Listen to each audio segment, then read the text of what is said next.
การจัดการและพัฒนาศรัทธาก่อนเข้าสู่รายการก็มีธรรมะมาฝากท่านผู้ฟังหัวข้อจากหนังสือพจนานุกรมพุทธศาสตร์ฉบับประมวลธรรมเรียบเรียงโดยพระเทพเวทีประยุทธ์โต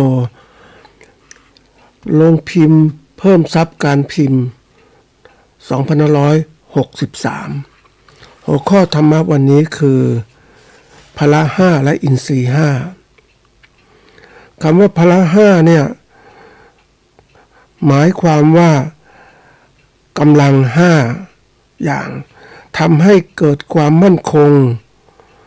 ซึ่งความไร้ศรัทธาเป็นต้นแต่ละอย่างจะเข้าครอบงำไม่ได้นะส่วนอินทรีย์ห้านั้นก็คืออินทรีย์เป็นความเป็นใหญ่หมายความเป็นใหญ่ในการกระทำหน้าที่แต่ละอย่างของตนคือเป็นเจ้าการในการครอบงำเสียซึ่งความไร้ศรัทธาความเกียจค้านความประมาทความฟุ้งซ่านและความหลงตามลำดับซึ่งอินทรีย์ห้าและศรัทธาห้าก็มีองค์ประกอบก็คือว่าคำว่ามีคือศรัทธาวิริยะสติสมาธิปัญญาศรัทธาแปลว่าความเชื่อวิริยะคือความเพียรสติแปลว่าความระลึกได้สมาธิความตั้งมั่นตั้งจิตมั่นแล้วก็ปัญญาคือความ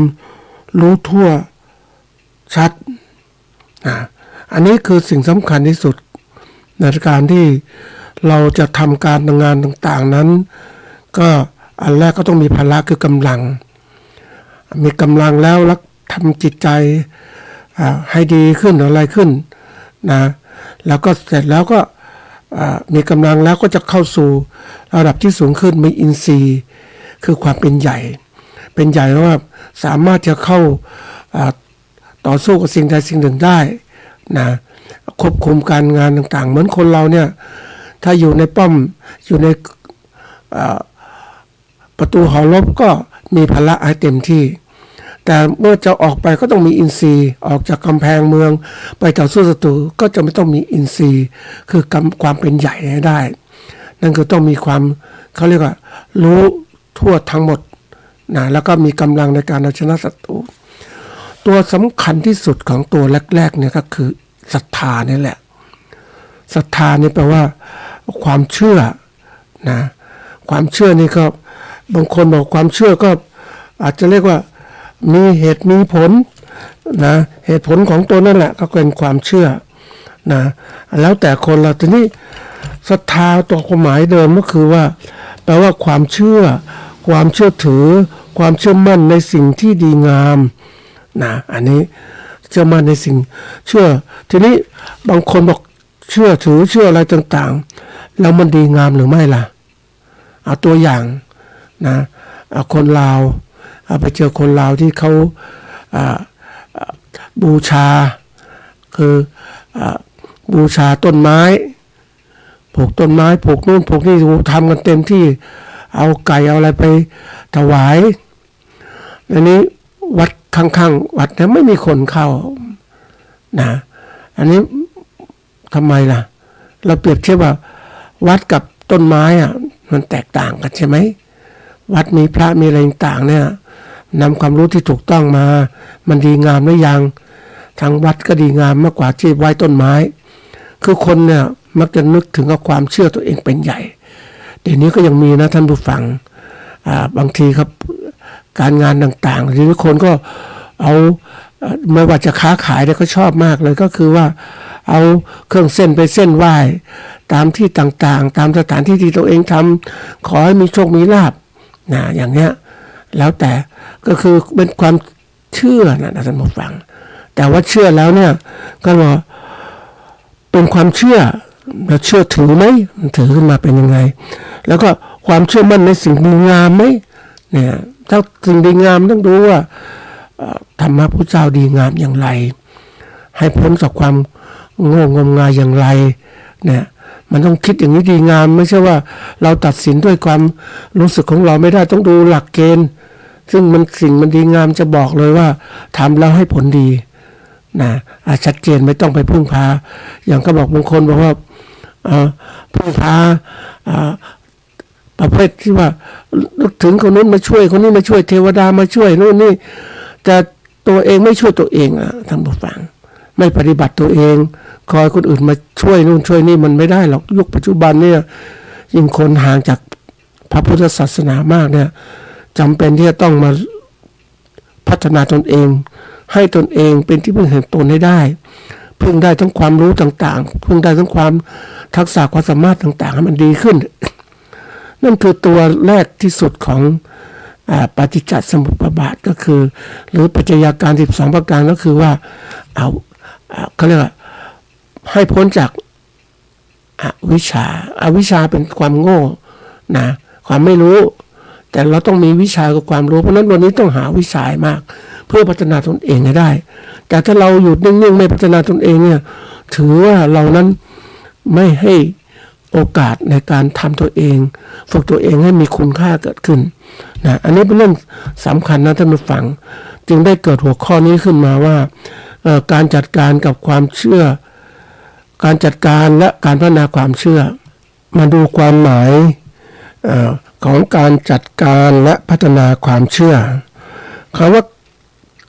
จัดการเนี่ยเป็นคำกริยาแปลว่าสั่งการควบคุมงานดำเนินงานนะพัฒนาเนี่ยแปลว่าทำให้ดีขึ้นนะศรัทธาเนี่ยแปลว่าที่กล่าวไว้เมื่อกี้ความเชื่อถือความยึดเชื่อในสิ่งที่ดีงามนะอันนี้รวมความแล้วนะการจัดการและพัฒนาความเชื่อก็คือการควบคุมการดำเนินและพัฒนาและทำให้ความเชื่อให้มันดีงามไม่ดีขึ้นนะอันนี้ก็คือว่าที่ยกตัวอย่างนี้เพราะว่ามันมีเรื่องที่เกิดขึ้นก็คือว่าคนเราเนี่ยก็ไม่เขามีความคิดอย่างหนึ่งคือไม่ต้องพัฒนาอะไรมากมายทุกอย่างก็เป็นไปตามธรรมชาตินั่นแหละนะมันก็ดีเองอะไรเองก็คิดอยู่เท่านั้นแหละนะแต่จริงๆแล้วเราจะดีจะงามก็เราต้องทำเหมือนได้เด็กผู้หญิงคนหนึ่งนะก็อายุ18แล้วนะก็เรียนหนังสือได้ป .1 ก็พอแล้วเพราะอ่านออกเขียนได้แล้วก็ทำงานเป็นผู้ใช้แรงงานเป็นแม่บ้านทำความสะอาดนี่ก็รายได้มันมีเท่านี้แหละวันละ380 บาทก็ถือว่าดีนะสูงนะท่านผู้ฟังจะถามว่าจะดีขึ้นไหมมันไม่ดีขึ้นเพราะอะไรมันอยู่เท่านั้นเองเนื่องจากว่าความรู้มันน้อยความรู้มันน้อยมันต้องพัฒนาความรู้อันนี้เขาก็คิดว่าเขาเรียนรู้เท่านั้นก็พอแล้วนะเขาคิดแค่นั้นแต่แล้วอยากจะมีรายได้เพิ่มไหมอยากจะมีแล้วคุณมีความรู้ความสามารถเท่านั้นคุณจะต้องพัฒนาอะไรก็ต้องพัฒนาการศึกษาก่อนให้มันความรู้ที่มากขึ้นเพื่อจะได้สามารถที่จะดำเนินการต่างๆกิจการต่างๆด้วยความคิดนะความคิดทัศนคติและความสามารถตัวเองให้ดีขึ้นนี่คนเราถ้าไม่รู้จักที่ว่าความเชื่อจะบอกว่าถ้าบอกว่าความเชื่อเกิดมามีเท่านี้แหละธรรมชาติท่านสร้างให้เท่านี้วิบากกรรมท่านทำให้เท่านี้นะมันก็ได้เท่านี้แต่ถ้าเรารู้จักว่าเฮ้ยมันเป็นทุกอย่างมันเป็นอย่างนี้มันขึ้นอยู่กับการกระทำเพราะนั้นเราก็ต้องพัฒนาตัวเองรู้ว่าตัวเองมีความรู้น้อยก็ต้องพัฒนาตัวเองให้มีความรู้มากขึ้นนะทำดีให้มากขึ้นอนาคตจะดีจะตามมาไม่ใช่หยุดแค่คิดว่าเท่านี้พอแล้วอยู่ได้แล้วแล้วถ้าโลกมันเปลี่ยนล่ะโลกมันเปลี่ยนอยู่ได้ยังไงอยู่ไม่ได้แล้วท่านผู้ฟังเพราะว่าทุกอย่างมันเปลี่ยนแปลงแล้วคุณไม่สามารถจะทำตัวเองให้ดีขึ้นคุณก็อยู่ไม่ได้ในโลกนี้เดี๋ยวนี้โลกนี้ต้องมีการเขาเรียกว่าต้องมีการพัฒนาให้สูงขึ้นอันนี้นี่คือขึ้นความเชื่อที่ดังเดิมไม่อยากพัฒนาทีนี้อีกกลุ่มนึงพัฒนาเนี่ยเดี๋ยวนี้ไปเจอเด็กรุ่นใหม่ๆนะไม่ฟัง รุ่นใหม่ๆเนี่ยก็ใช้มือถือสมาร์ทโฟนแล้วก็รู้นู่นรู้นี่ไปหมดวันไปนั่งดูนะท่านผู้ฟังก็นั่งไปกินไปเจอเขาอะไปเจอนักเรียนรุ่นใหม่ๆเขาก็จะมีเขายกโทรศัพท์มาดูตลอดเลยดูนู่นดูอะไรดูหนังดูละครดูเกมดูนู่นดูชีวิตคนนู้นคนนี้ดูไปเรื่อยแล้วอะไรเกิดขึ้นก็ไม่ได้มุ่งมองไปที่ตัวเองว่าตัวเองเป็นอะไรยังไงไปเรียนรู้โลกที่เปลี่ยนแปลงแล้วถามว่าตัวเองจะเปลี่ยนแปลงแล้วถามโลกไหมมันเปลี่ยนไม่ได้เพราะคุณมีศักยภาพนั้นคุณไปรู้ทำไมมากมายอย่างที่บอกว่านะโลกกว้างทางแคบเหมือนกันเลยท่านผู้ฟังเรียนรู้โลกกว้างเรียนรู้ไปทำไมให้รู้ใช่ไหมพอแล้วแต่ทางที่เราเดินมันแคบอ่ะมันเท่านั้นเองเพราะนั้นวิธีการก็จัดการความรู้เหล่านั้นมาสอดคล้องการเดินทางตนเองนะพอแล้วไม่ต้องยุทีนี้คนพวกนี้เขาหยุดไม่ได้จริงๆมันเป็นนิสัยอ่ะวันๆเปิดมาต้องดูโทรศัพท์ดูนู่นดูนี่ดูข่าวนู่นดูนี่บางคนก็ไลน์หรือแชทคุยกับเพื่อนฝูงคุยนู่นมันเป็นอะไรอ่ะท่านผู้ฟังเขาเรียกว่ามันไม่ใช่ทางถูกต้องนะมันมีคำกล่าวหนึ่งของพ่อแม่ครูบาอาจารย์เรื่องการปรุงแต่งหยุดทุกข์โดยหลวงปู่ฟั่นอาจารโลท่านว่าสังขารทั้งหลายไม่เที่ยงโลกนี้เป็นสังขารทั้งหมดสังขารความปรุงความแต่งปรุงขึ้นแล้วก็ดับไปสังขารเมื่อเปรียบก็เหมือนกับระลอกน้ำคือมีตนมีตัวเมื่อระลอกน้ำหมดลมพัดก็หายไปไหนมันก็ลงไปในน้ำนั่นเองลงไปไหนดินก็เป็นดินน้ำก็เป็นน้ำลมก็เป็นลมไฟก็เป็นไฟอากาศธาตุก็เป็นอากาศเมื่อสังขารไม่มีแล้วความเกิดความแก่ความเจ็บความตายก็ไม่มีความทุกข์ทั้งหลายมันก็ไม่มี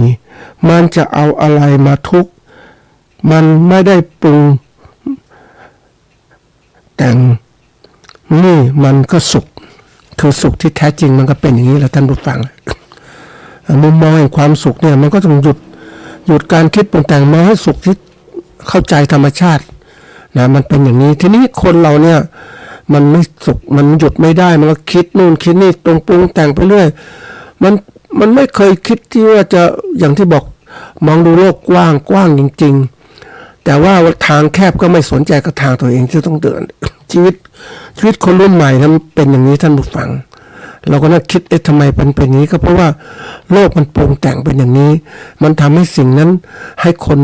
เขาเรียกว่ากระแสโลกมันแรงมันพาคนไปให้คิดให้ปรุงให้แต่งมันก็ชีวิตก็ไม่หยุดนิ่ง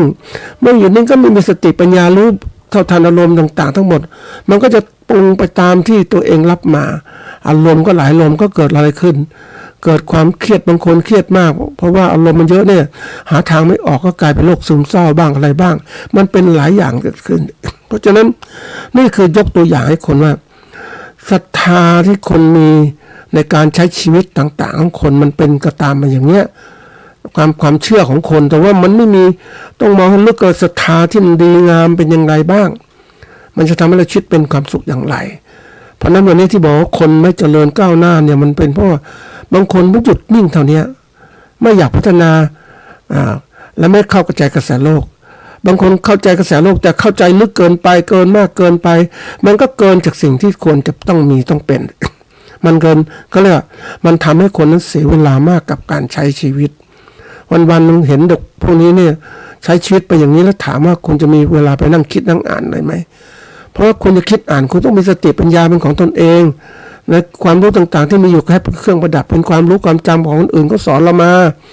แต่เราเองต้องสร้างความคิดของเองให้มากขึ้นเจนโลกที่มันชัดเจนมากขึ้นนี่แหละคือตัวสำคัญศรัทธาเนี่ยมันทำให้คนบางที่ศรัทธาหลงผิดไปก็มีเยอะมากเลยศรัทธาไปหลงไปตามกระแสโลกก็ไปอีกแล้วศรัทธาขนาดไหนที่เหมาะก็ศรัทธาที่สร้างความดีความงามที่เกิดขึ้นตรงนี้แหละต้องคิดให้หนักเพราะว่าเป็นสิ่งที่คนเราไม่เข้าใจ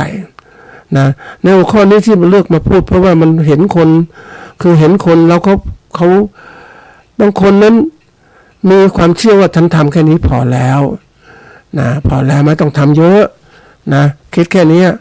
แต่ที่นี่มันต้องคิดคุณมีกำลังคุณมีความสามารถคุณต้องทำให้เป็นเต็มที่สิคุณไม่ใช่หยุดแค่นี้คิดแค่นี้เพราะฉะนั้นบางทีที่บอกบางคนเนี่ยคิดเรื่องของอะไรสันโดษความยินดีความพอใจความยินดีด้วยของตนซึ่งได้มาด้วยเรี่ยวแรงความเพียรโดยชอบธรรมหรือแปลว่าความยินดีด้วยปัจจัยสี่ตามมีตามได้หรือแปลว่าความรู้จักอิ่มรู้จักพอทีนี้มันพร้อมต้องดูว่าเหมาะสมอันนี้มันสำหรับใครล่ะสำหรับฆราวาสหรือผู้บวชเนี่ยอย่างที่บอกว่ายถาลาภสันโดษความยินดีตามได้นะที่ตัวเองได้นะยถาภละสันโดษความยินดีตามกำลังแต่นี่คนบางคนมีกำลังเยอะก็มาหยุดแค่นี้ไม่ได้มันต้องทำเต็มกำลังมันถึงทำให้สำเร็จได้ผลประโยชน์สูงสุดแต่ว่าคุณมีศรัทธาคุณทำได้แต่ฉันบอกพอแล้วอันนี้ก็ไม่ได้มันไม่ถูกต้องเพราะตัวเองมีพลังกำลังอยู่แล้วนะแล้วก็ยถาสารูปะสันโดษยินดีตามสมควรหรือยังสมควรกับฆราวาสต้องมีอย่างนี้หรือสมควรกับบรรพชิตต้องมีอย่างนี้มันต้องดูทีนี้คนเราเนี่ยมีความเชื่อเนี่ยแล้วก็เชื่อเฉพาะบอกว่าสันโดษความพอมีพอใช้พอพึงมีพอได้ก็อยู่แค่นี้มันไม่ใช่มันต้องมีมากกว่านั้นอีกเหมาะสมหรือยังเตรียมการหรือยังข้างหน้าอย่างบางคนบอกว่าไปเจอคนที่เขาแข็งแรงเนาะท่านผู้ฟังเขาแข็งแรงอยู่ในวัยทำงานแต่ไปทำงานเบาๆก็พอแล้วเนี่ยอันนี้เป็นตัวอย่างนะแล้วตอนที่คุณพอแล้วคุณได้เท่านั้นน่ะแล้ววันหนึ่งเงินไม่พอใช้ทำยังไงเพราะคุณต้องการถ้าคุณมีกำลังคุณไม่ยอมใช้กำลังคุณเต็มที่คุณไปทำงานสบายๆแล้วตอนหมดกำลังแล้วคุณจะทำไงแก่ชราทำไงมันก็ไม่มีเงินเพราะคุณแค่คิดแค่นั้นมีเรื่องจริงเรื่องหนึ่งก็คือว่าเจอคนที่เขาคือเป็นผู้ควบคุมงานจากคนงานเป็นผู้ควบคุมงานแล้วก็มาทำงานรับเหมาก่อสร้าง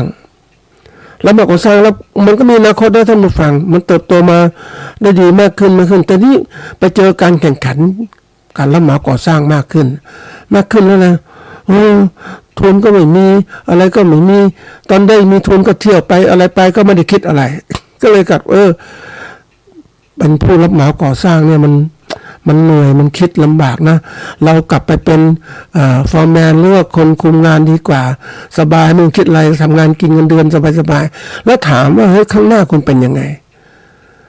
เพราะคุณรายได้คุณมีเท่านี้คุณเป็นผู้รับใช้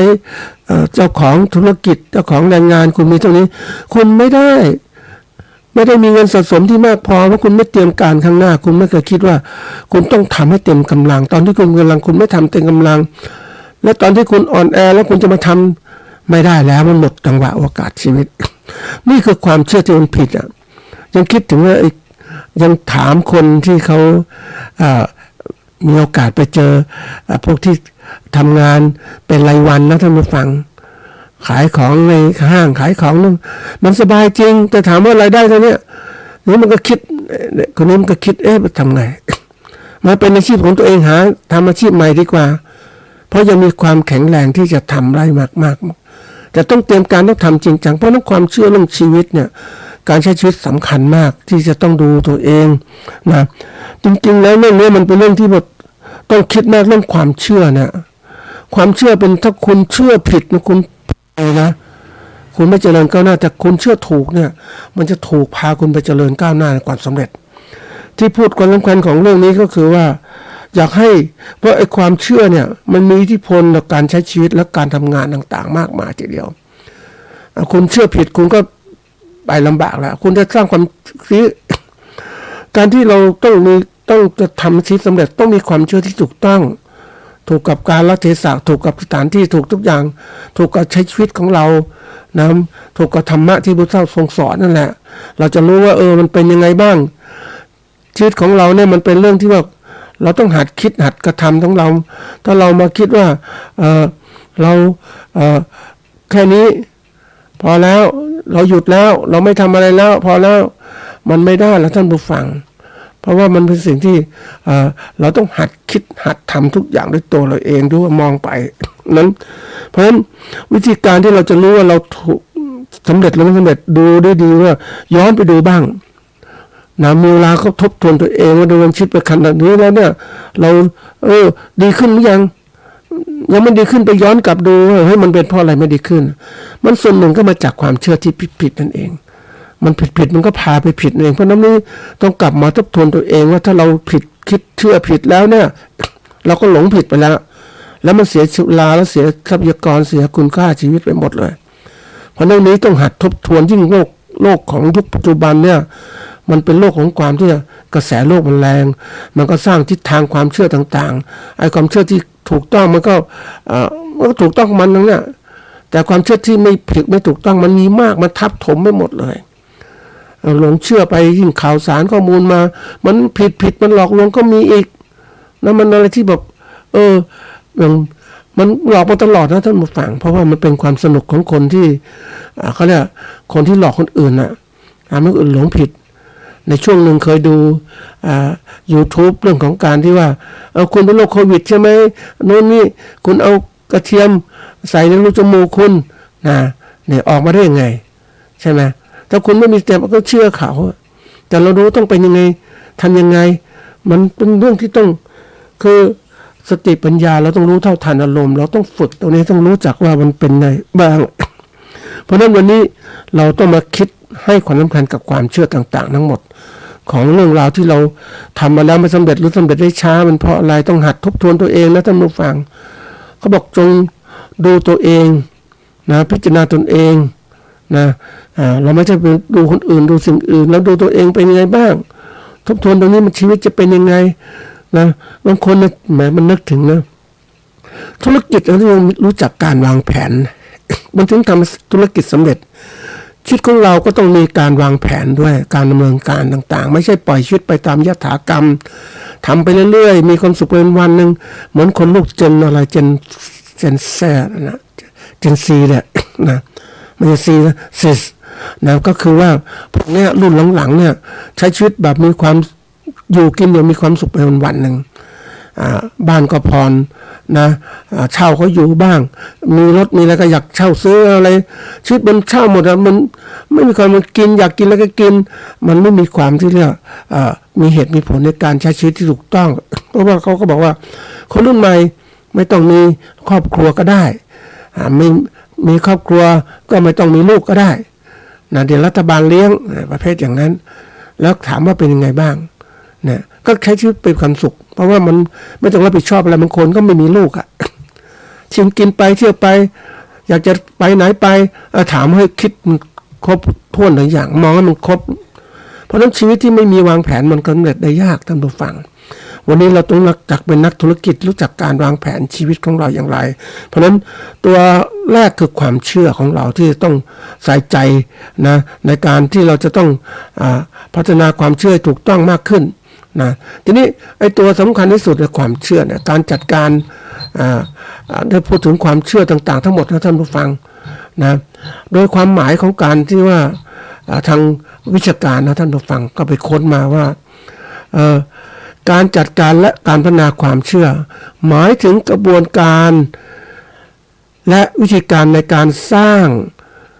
รักษาและถ่ายทอดความเชื่อต่างๆภายในตัวเราเองและในกลุ่มองค์กรต่างๆรวมถึงการปรับเปลี่ยนความเชื่อเมื่อจำเป็นเพื่อให้ความเชื่อเหล่านั้นสามารถสนับสนุนและส่งเสริมการดำเนินงานและเป้าหมายที่ตั้งไว้ได้อย่างมีประสิทธิผลประสิทธิภาพด้วยนะอันนี้ความเชื่อเนี่ยมันสำคัญอย่างไรการจัดการแล้วก็พัฒนาก็คือมันสำคัญก็อยู่ที่ว่าคือความเชื่อเป็นปัจจัยหลักที่กำหนดแนวทางความคิดและพฤติกรรมของบุคคล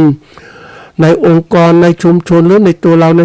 ได้อย่างลึกซึ้งความเชื่อจึงเป็นพื้นฐานสำคัญในการสร้างความร่วมมือความมั่นคงภายในองค์กรหรือในธุรกิจของเราการจัดการและพัฒนาความเชื่อได้ดีเนี่ยจะช่วยให้บุคคลและองค์กรสามารถปรับตัวและพัฒนาตนเองได้อย่างต่อเนื่องส่งผลให้การดำเนินงานมีประสิทธิภาพและเกิดความสามารถในการแข่งขันที่สูงขึ้น นะอันนี้เรื่องสำคัญมากเราเองถ้าเราปล่อยความเชื่อไปในธรรมดาไม่มีหลักเกณฑ์หลงไปเชื่อเด็กที่บอกว่าหลงที่เขาหลอกมาไอ้นี่เชื่อนี่บางคนนี่แหมท่านผู้ฟังมีความเชื่อในการบนบานศาลกล่าวโอ้ขอนู่นขอนี่ขอนั่นน่ะไปบูชาบางวัดก็ท่านกระทำอย่างนี้เพราะว่าก็บอกคนมาขายที่พึ่งทางใจนะก็คิดว่านี่คือที่พึ่งที่เขาที่จัดให้เขาดีกว่าเขาอยากได้แล้วก็ขอกับพระพุทธรูปขอกับองค์เทพอะไรก็แล้วแต่นะสิ่งบูชาต่างๆแต่รวมจริงๆแล้วมันต้องมาดูว่ามันเป็นจริงยังไงก็คือพระเจ้าท่านไม่สอนอย่างนั้นท่านสอนพึ่งตัวเองนะมีหลักธรรมพระเจ้าก็คือหลักธรรมะก็คือ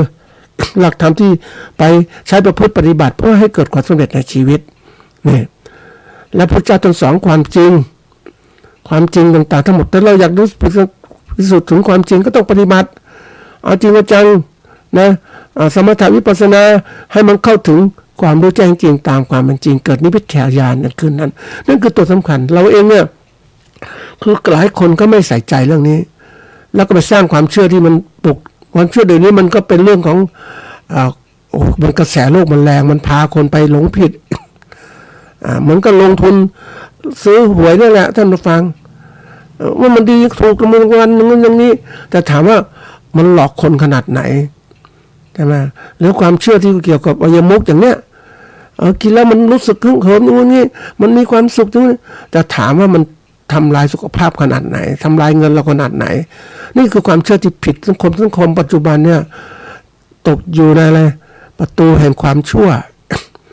เดินน้ำเมาเที่ยงคืนเที่ยวดูกันเล่นการพนันคบคนชั่วมีเกียรติการการทำงานเยอะแยะไปหมดเลยมันไปกันหมดนะทีนี้เรามาต้องปฏิบัติว่าเราจะต้องมาจัดการพัฒนาความเชื่อที่ถูกต้องตามแนวการวางแผนให้เป็นระบบเช่นการถ่ายทอดความเชื่อจากประสบการณ์ที่ประสบการณ์เขาเรียกผู้ประสบความสำเร็จสู่ผู้ประกอบการรายใหม่ๆเหมือนเป็นเรื่องเชื่อมโยงความเชื่อกับบริหารบุคคลจัดการอบรมต่างๆถ่ายทอดความรู้ต่างๆให้กับคนที่ปฏิบัติอย่างนี้นี่ถ่ายทอดความรู้มันก็ต้องดูว่ามันถูกต้องไหมยิ่งไปดูอย่างที่ถ้าเรารู้มากเกินไปมันก็รู้สึก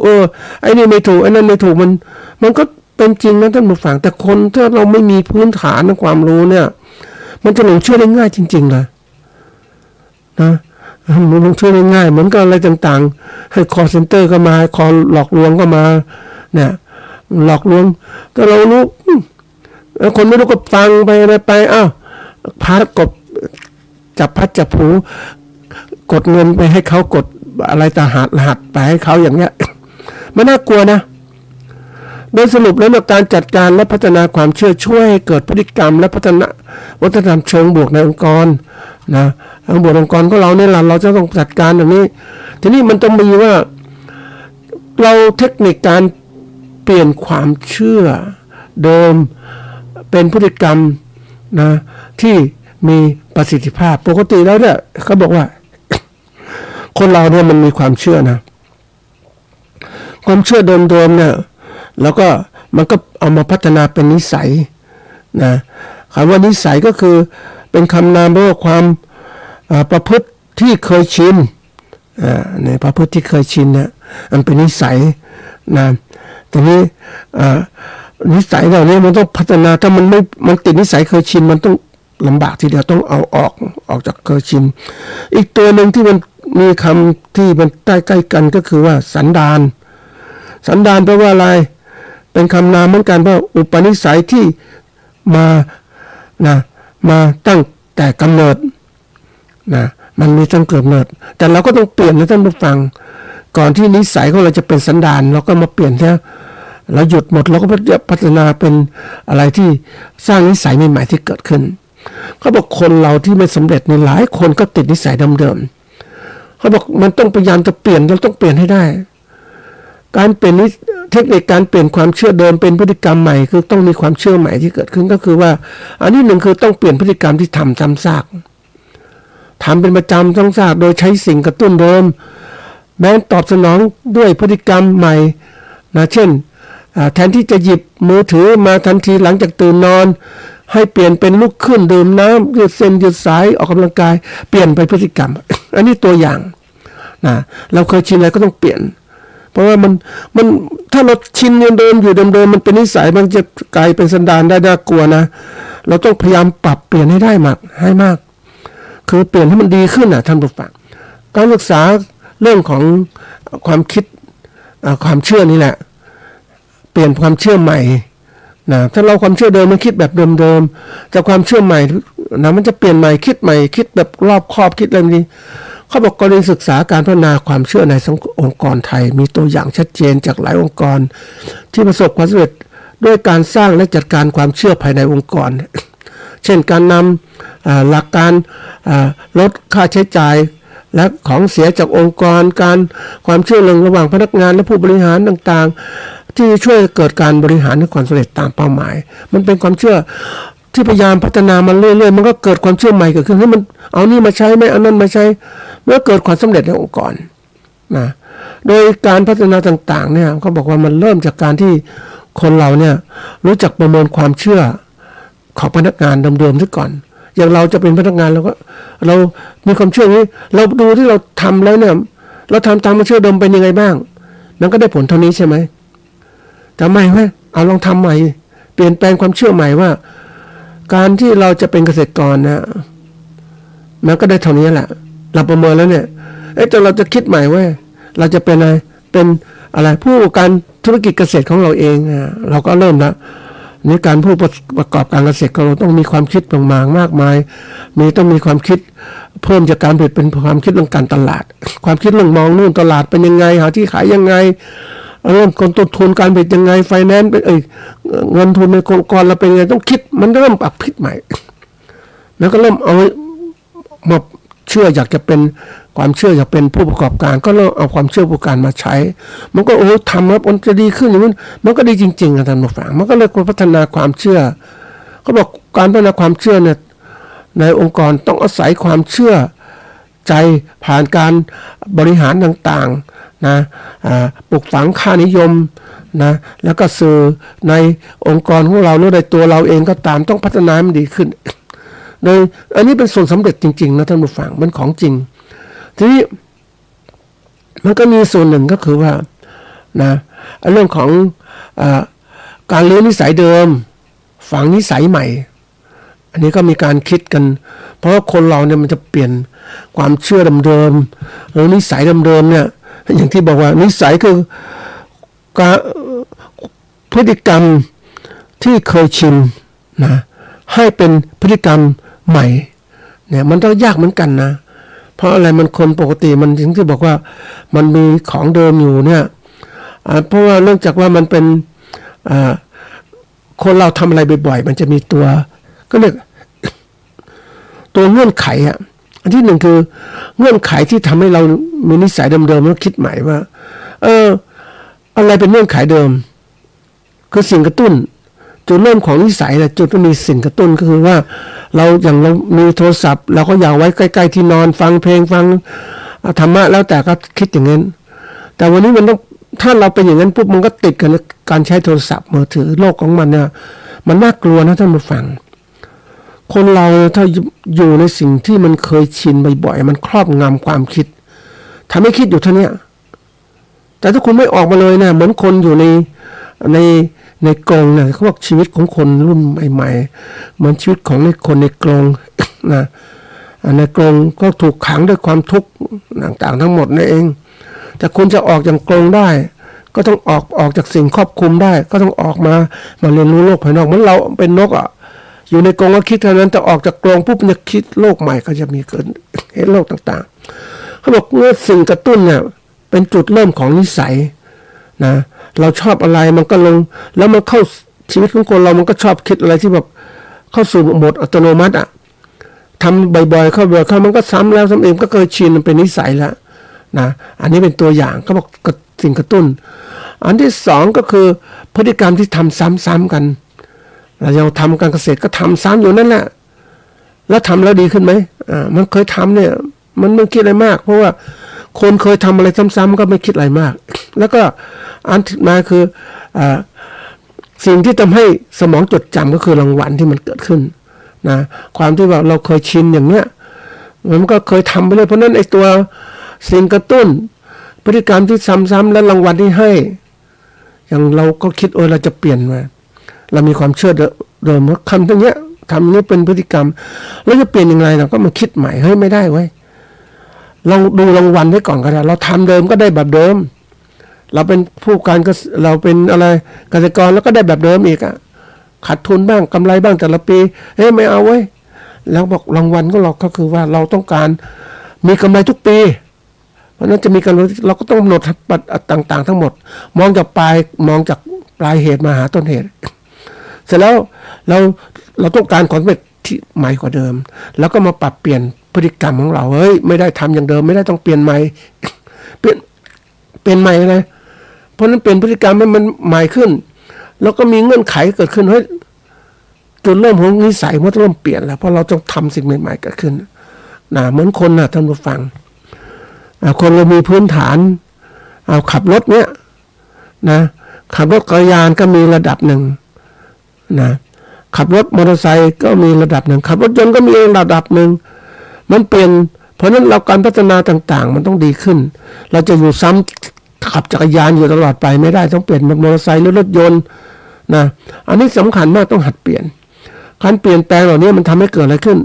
ก็เกิดผลการกระทำที่ดีขึ้นเราอยากจะร่ำรวยจากการประกอบการต้องคิดอย่างนี้ทีนี้เขาบอกว่านะ เราจะตั้งใจเปลี่ยนแปลงแต่ถ้าเราไม่เปลี่ยนแปลงพฤติกรรมของเรานะเราจะทำพฤติกรรมซ้ำๆซึ่งตัวนี้มันเป็นหลายประเด็นต้องคิดมากเพราะว่าอะไรถ้าเราทำซ้ำๆน่ะอันที่หนึ่งคือความคิดสร้างสรรค์นะสร้างสรรค์ตามความเป็นจริงมันไม่เกิดขึ้นเพราะคนทำซ้ำๆมันไม่ได้ต้องหัดคิดเปลี่ยนมันต้องเกิดความคิดใหม่ๆในการสร้างสรรค์อันที่หนึ่งนะอันที่สองเนี่ยการซ้อมในจิตใจของเราเราต้องคิดเปลี่ยนว่าเฮ้ยความเชื่อเดิมเป็นอย่างนี้เราต้องคิดเปลี่ยนบอกจากเป็นผู้ประกอบการต้องคิดใหม่มันจะสร้างอะไรบบการซ้อมในจิตใจหัดคิดนะหัดคิดต่างๆทั้งหมดแล้วก็เสร็จแล้วก็เกิดอะไรเกิดการเปลี่ยนแปลงในพฤติกรรม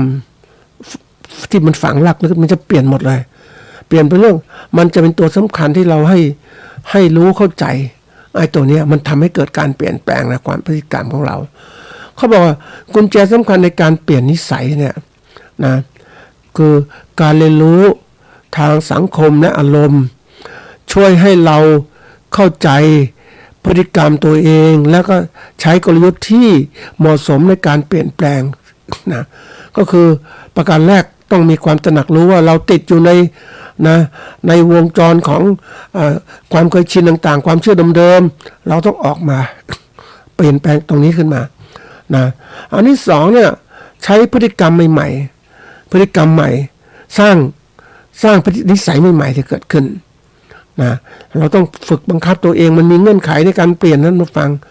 เราต้องหัดเปลี่ยนแปลงตัวเองว่าเราจะทำแบบเป็นเกษตรกรไม่ต้องคิดอะไรมากสบายๆเราต้องเปลี่ยนเฮ้ยไม่ได้เว้ยเราเป็นผู้บริหารธุรกิจของเราเนี่ยต้องรู้จักคิดรู้จักวางแผนธุรกิจยังไงให้มันมีกำไรรู้จักคิดคนเราส่วนใหญ่มันจะมาชอบความสบายนะท่านผู้ฟังนะอันนี้เป็นตัวสำคัญทีนี้เราต้องพยายามคิดว่าเฮ้ยเรามันจะทำยังไงให้ดีขึ้นเราก็ต้องมีการเขาเรียกตัดสินใจเลือกนิสัยที่ส่งผลดีต่ออนาคตเราไม่ต้องมีผลดีอนาคตเพราะว่าวันนี้เราจะคิดแบบเดิมๆเกษตรกรก็อย่างแค่นั้นแหละแต่วันนี้ต้องคิดทางผู้ประกอบการเราจะได้มีโอกาสสร้างทางเลือกของเราได้มากขึ้นสร้างผลกำไรของเราได้มากขึ้นมันเป็นตัวตัดสินใจตอนนี้เรื่องนิสัยที่ดีเรื่องความเชื่อที่ดีนั่นเองนะอันนี้มันก็จะมีผลที่เกิดขึ้นภายใน 3-4 ตัวเนี่ยคือตั้งแต่เรื่องของการที่ว่ามองไปนะเรื่องของตระหนักรู้ว่าเราติดอยู่ใน ความเชื่อที่เคยชิน เราตระหนักรู้ก่อนนะแล้วก็อันที่สองคือสร้างนิสัยใหม่ที่เกิดขึ้นนะเราจะออกตรงนี้ละแล้วก็มาอันที่สามก็คือว่าเรื่องของการที่ว่าตัดสินใจเลือกนิสัยใหม่ที่ส่งผลดีกว่าเดิมนะมันจะทำให้เราเกิดการพัฒนาเกิดขึ้นทั้งความเชื่อนิสัยความคิดเพราะปกติคนเราเนี่ยถ้ามันติดอยู่กับความเชื่อเดิมๆพฤติกรรมเดิมไม่อยากคิดอะไรเพราะมันเคยชินกับความสบายนิสัยเคยชินมันตัวร้ายนะท่านผู้ฟังทีนี้ไอ้ตัวนี้ก็บอกว่าวงจรนี้ต้องใช้เวลาถึงประมาณ21วันถึงจะเปลี่ยนสร้างนิสัยใหม่มันต้องยอมทำเราต้องฝึกตัวเองว่ามันจะเปลี่ยนยังไงอันนี้เขาบอกกด21วันเปลี่ยนชีวิตสร้างนิสัยใหม่มันต้องอาศัยเวลาคนเราต้องรู้จักฝึกนะท่านผู้ฟังมันเป็นนี่เป็นงานทดลองของต่างประเทศทีนี้มันมีสิ่งหนึ่งที่ฝากท่านผู้ฟังก็คือ6เทคนิคทางจิตวิทยาเพื่อปรับตัวเองให้ทันต่อการเปลี่ยนแปลงของโลกที่รวดเร็ว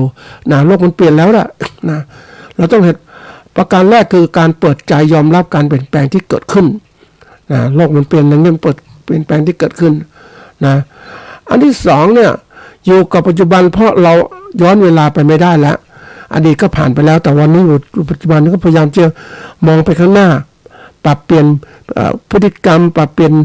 วิสัยทัศน์ของเรามันดีขึ้นนะเราต้องหัดตรงนี้แล้วก็ปรับความคาดหวังให้เหมาะกับความเป็นจริงที่ดีความคาดหวังเนี่ยได้กล่าวไว้ว่าความคาดหวังประกอบด้วย3อย่างก็คือความพึงพอใจของบุคคลที่มีต่อผลลัพธ์และ2ก็คือแนวทางที่จะสู่ความพึงพอใจและ3ก็คือความคาดหวังในตัวบุคคลดังนั้นหากเราไม่ปรับความคาดหวังในสอดคล้องกับความเป็นจริงในชีวิตเปลี่ยนแปลงชีวิตของเรานะโอกาสสูงที่อาจจะล้มเหลวได้ถ้าเราไม่ปรับเพราะสถานการณ์ในความเป็นจริงไม่เอื้อให้เราประสบความสำเร็จตามที่คาดหวังเราต้องพยายามปรับเปลี่ยนตลอดเวลาเพราะว่าโลกเปลี่ยนเราต้องเปลี่ยนถ้าเรามาอยู่อย่างนี้มันไปไม่ได้ท่านผู้ฟังอันที่สี่ก็คือต้องมีอะไรต้องมีการเติบโตของ mindset คือกรอบแนวคิดของเราต่างๆที่มีสมองเราเนี่ยช่วยให้เราคิดมากขึ้นให้ดีก็ขึ้นก็คือสร้างความเชื่อใหม่ๆที่ดีขึ้นเพราะถ้าเรามาจมอยู่อย่างนี้ไม่ได้หรอกต้องเปลี่ยน mindset กรอบแนวคิดที่มีต่อสิ่งใดสิ่งหนึ่งในที่เราจะทำให้มันดีขึ้นนะแล้วก็มองโลกในแง่ดีโลกนี้มันก็มีทั้งดีทั้งเสียแต่โลกมันต้องเปลี่ยนท่านผู้ฟังแล้วก็เขาบอกว่าคนเราถ้าไม่ยอมแพ้และมีความพยายามเรารู้ปัญหาของตัวเราก็สามารถประคับประคองไปได้เพราะสิ่งที่เกิดขึ้นกับเรามันชั่วคราวเท่านั้นหากเราเปลี่ยนความคิดเราไม่ยอมแพ้เราก็จะพลิกวิกฤตให้เป็นโอกาส คือมองโลกในแง่ดีข้อที่6ก็คือขอความช่วยเหลือบ้างก็ไม่เสียหายอะไรบางครั้งเนี่ยเราคิดว่าเราต้องเก่งคนเดียวอย่างงู้นอย่างนี้เราไม่เคยพึ่งพาคนอื่นบางทีมันต้องถามบ้างเพราะบางครั้งเราวิเคราะห์ตัวเองเราก็คิดว่ามองกระจกตัวเองเราก็คิดเราเก่งเราดีจะถามว่าเฮ้ยเรามองตัวเองมันถูกต้องอย่างบางทีก็เอาคนอื่นมาบอกเราบ้างว่าแก้ไขความคิดเห็นของเราบ้างมันผิดมันถูกยังไงก็ปรึกษานี่คือตัวอย่างของกันคนเราเนี่ยก็บอกว่าการที่เราจะสำเร็จในชีวิตต้องพยายามที่จะต้องมองตัวเองให้มากขึ้นนะความเชื่อต่างๆมันจะเปลี่ยนนั้นเราได้เขาบอกการมีความเชื่อที่ถูกต้องมันจะช่วยทำให้เรานั้นประสบความสำเร็จได้แต่ความเชื่อผิดๆเดิมๆอย่างเนี้ยวันนี้ช่วงนี้บางคนบอกฉันเชื่อแบบนี้ฉันถูกแล้วแต่พวกนี้ไม่ใช่แล้วความเชื่อเดิมไม่ใช่ความเชื่อเดิมอาจจะทำให้สำเร็จได้เพราะว่าปัจจุบันเหตุการณ์และสิ่งแวดล้อมต่างๆมันเปลี่ยนไปแล้วคุณจะใช้ความเชื่อเดิมอะไรเดิมนิสัยเดิมชินเดิมมาจัดการกับสิ่งที่เปลี่ยนแปลงใหม่ไม่ได้หรอกเพราะโลกใหม่มันเปลี่ยนตลอดเวลานะ